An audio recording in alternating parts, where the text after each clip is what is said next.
হত্যা মামলায় ঢালাও আসামি বা গ্রেপ্তারে প্রশ্নবিদ্ধ হচ্ছে আইনি ব্যবস্থা।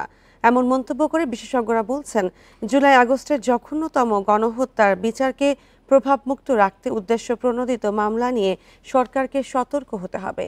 তা না হলে জুলাই গণহত্যার প্রকৃত খুনিদের বিচার নিয়ে তৈরি হতে পারে বিতর্ক।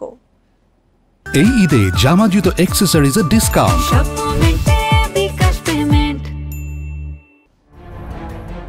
জুলাই আগস্টে ছাত্র জনতার গণ অভ্যুত্থানে সরকারি বাহিনী ও পতিত আওয়ামী লীগের অঙ্গ সংগঠনের হামলায় প্রাণ হারান অসংখ্য মানুষ।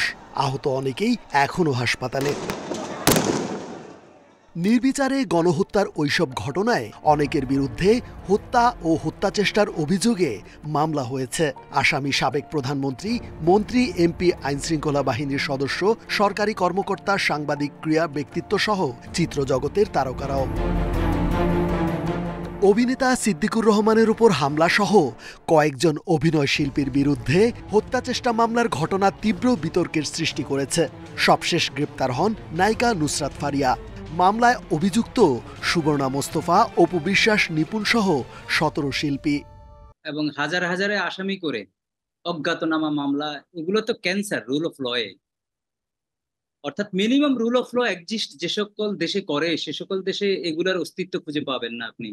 শুধু বাংলাদেশেই এটি চলমান। যেখানে বিচার যাবে, যেখানে উইটনেস যাবে, তাদের সবার ক্রেডিবিলিটি নষ্ট হয়ে যায় এবং এটা থ্রেট। ঢালাও মামলা ও গ্রেপ্তার জুলাই হত্যাকাণ্ডের বিচারে সুদূর প্রসারী বিরূপ প্রভাব ফেলতে পারে। বিতর্কের পাশাপাশি নতুন বন্দোবস্তেও আস্থার সংকটে পড়তে পারে পুলিশ ও বিচার ব্যবস্থা, বলছেন বিশ্লেষকরা।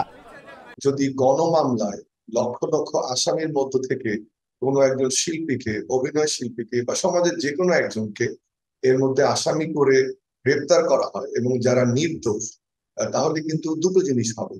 যে নতুন বন্দোবস্তে যে আমরা পুলিশ এবং বিচার বিভাগের উপরে আস্থা আনয়নের কথা বলছি, যেটি নষ্ট হয়ে গিয়েছিল, সেই আস্থাটা অর্জন করা যাবে না। ঢালাও মামলা ও গ্রেপ্তার জুলাই হত্যাকাণ্ডের চিহ্নিত খুনিদের বিচার বাধাগ্রস্ত করবে বলে মনে করেন বিশ্লেষকরা। তাই এ বিষয়ে সরকারের নীতি নির্ধারকদের এখনই কার্যকর পদক্ষেপ চান তারা। রেজওয়ানুল হক, ইন্ডিপেন্ডেন্ট নিউজ, ঢাকা।